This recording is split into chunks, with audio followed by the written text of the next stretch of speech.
குரு கிட்ட போனோன்னா அவருடைய மகா வாக்கியம் அது.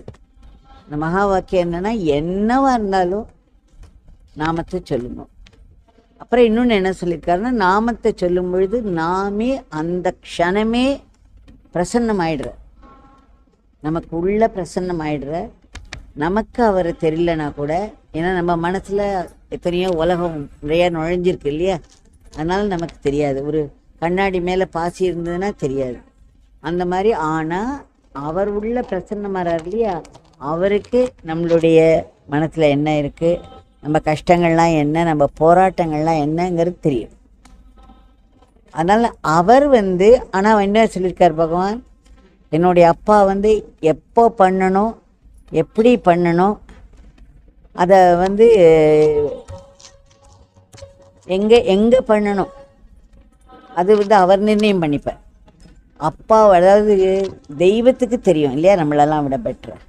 அப்போது தெய்வம் உச்சித் சமயம் நினைக்கிற நேரத்தில் எப்படி பண்ணணும்னு தெரியும், அதை அந்த நேரத்தில் பண்ணுவார் அப்படின்னு இருக்கு. இவ்வளோதான் விஷயம்.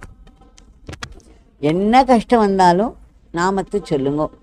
நாமத்தை சொல்லச்சே நாமி உள்ளே வந்துடுறார்.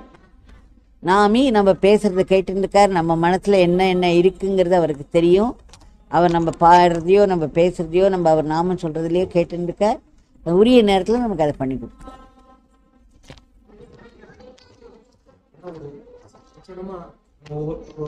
சம்பிரதாயமும் நிறைய சம்பிரதாயம் இருக்குன்னு ஒவ்வொருத்தரும் நம்ம பார்த்துட்டே வரோம். எங்கெங்கயோ யாரையோ பார்க்கணும். எல்லாருமே மகாத்மாக்களா இருக்கலாம்.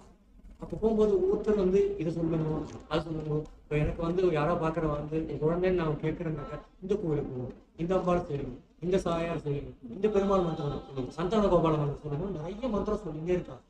அப்போ இந்த மாதிரி ஒரு மனசு நமக்கு சஞ்சலம் ஆயிடுறது. எதை சொல்றது, எதை சொல்லக்கூடாது அப்படிங்கிறது சஞ்சலம் ஆகுது. அதை எப்படி கடந்து வர்றது? இப்போ நம்ம மனசுக்கு தெரியும், ஏதோ ஒன்று பிடிக்கும்.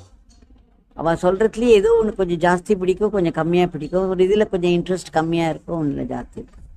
அது எது நமக்கு மனசு இதில் ஈடுபடுறதோ சொல்லும் பொழுதே தெரியும். ஒருத்தர் சொல்லும் பொழுது எல்லாரையும் நம்ம ஒரு ஈக்குவலாக வச்சுனோன்னா கஷ்டம்தான். ஆனால் சொல்கிறவா எப்பேற்பட்டவா, அவள் எவ்வளோ அனுஷ்டானம் பண்ணுறா, அவளுடைய பவர் என்ன அப்படிங்கிறது நமக்கு ஒரு இது இருந்ததுன்னா கண்டிப்பாக அது அந்த மாதிரி தான். இந்த கன்ஃபியூஷன் வரக்கூடாது. ஆக்சுவலாக நீங்கள் எல்லார்கிட்டையும் போகிறத தவிர்க்கணும். அப்படி நிறையா பேர்கிட்ட போய் நம்ம கன்ஃபியூஷன் ஆறுதுன்னா நிறையா பேர்கிட்ட போகாதீங்க.